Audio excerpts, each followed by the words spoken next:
Hello views.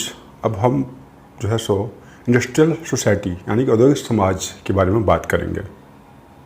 This political trends were sign of new times. ये जो राजनीतिक नया रुझान था या नए युग का चिन्ह था, आगमन का संकेत था। It was the time of profound social and economic change. यह जो था एक गहन सामाजिक और आर्थिक बदलाव का समय था। It was a time when new city come up. यह वह समय था जब नए नए शहरों का विकास हो रहा था। क्यों हो रहा था? क्योंकि जो बड़े पैमाने पे इंडस्ट्री स्टेबल हुआ, इसके चलते गांव से जो कृषक मजदूर थे वो शहर आने लगे और इस प्रकार से शहर का विकास होने लगा। न्यू इंडस्ट्रियलाइज्ड रीजन्स डेवलप्ड, जिसके चलते नए नए औद्योगिक क्षेत्र का विकास हुआ। रेलवे एक्सपेंडेड, रेलवे का विस्तार हो चुका था। एंड द इंडस्ट्रियल सिविलाइजेशन ऑक्योर्ड, और उद्योग क्रांति पहले ही हो चुकी थी।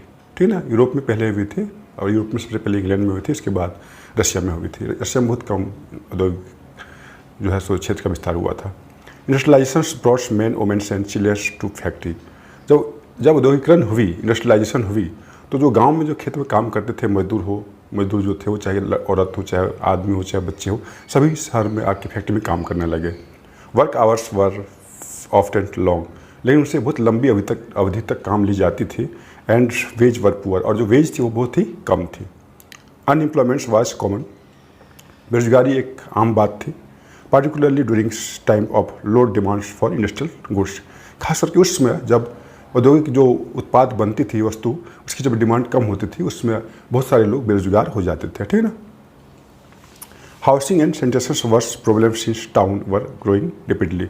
जब गांव के लोग शहर आने लगे तो क्या हुई, शहर का विकास तेज़ी से होने लगा, लेकिन लोगों को घर की समस्या हो रही थी, साफ सफाई की समस्या हो रही थी। Liberal and radical search for solution to this issue. तो जो लिबरल थे और जो रेडिकल थे वो इस समस्या का समाधान करने का प्रयास कर रहे थे। ठीक है ना। इसके बाद सोशल चेंज की बात करते हैं। Almost all industry were the property of individuals. लगभग सभी जो उद्योग थे, उनके जो स्वामित्व जो थे वो व्यक्तिगत का था, है ना। उसके मालिक व्यक्तिगत लोग हुआ करते थे। Liberal and radical डेमसेल्स were obtain property owners.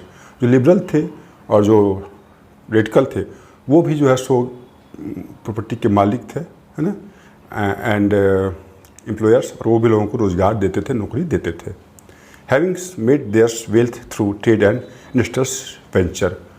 उनके पास जो धन आया था वो व्यापार करने से आया था और औद्योगिक व्यवसाय के जरिए आया था।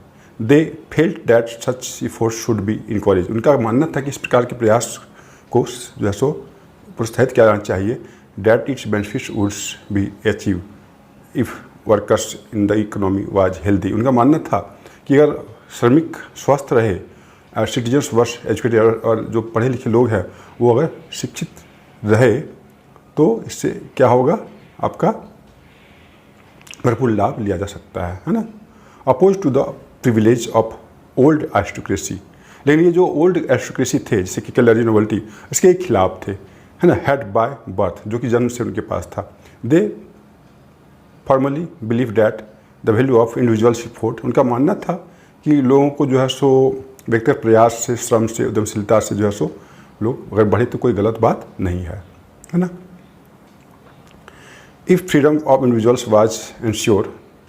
उनका मानना था कि व्यक्तिगत रूप से अगर लोगों को स्वतंत्रता मिले, कि पुअर गुड्स लेबर, अगर गरीब लोग वर्क करें, एंड दोज हु कैपिटल्स, जिसके पास धन है, कुड ऑपरेट विदाउट रिस्ट्रेंट, अगर जिनके पास धन है उनको बिना रोक टोक को काम करने का अवसर मिले। They believe that society would develop. उनको विश्वास था कि सोसाइटी जो है सो उसका विकास होगा। Many working womens who wanted change in the world rally around liberal and radical groups. वह सारे लोग जो कि मतलब समाज में चेंज चाहते थे और जो कि उनको लगा कि जो लिबरल हैं, जो रेडिकल हैं, उनका विचार अच्छा है, वो उनके इर्द गिर्द इकट्ठा हो गए, है ना। 19वीं सेंचुरी में some nationalist liberals and radicals wanted revolutions to put an end of the kind of governments established in Europe in 1815।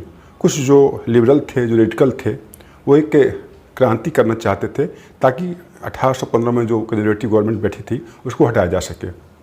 In France, Italy, Germany and Russia they become revolutionaries and work to overthrown existing monarchy. और इस प्रकार से जो आपका France है, Italy है, रूस है, वहाँ ऐसी क्रांति, वहाँ पे है ना, ऐसे लोग क्रांतिकारी हो गए और वो राजाओं को गद्दी से हटाने का प्रयास करने लगे। Nationalist talk of revolutions that would create nations where all citizens would have equal rights. अब जो है सो राष्ट्रवादी जो कार्यकर्ता थे वो क्रांति के जरिए एक ऐसे राष्ट्र की स्थापना करना चाहते थे जिसमें सभी नागरिकों को समान अधिकार प्राप्त हो, ठीक है ना।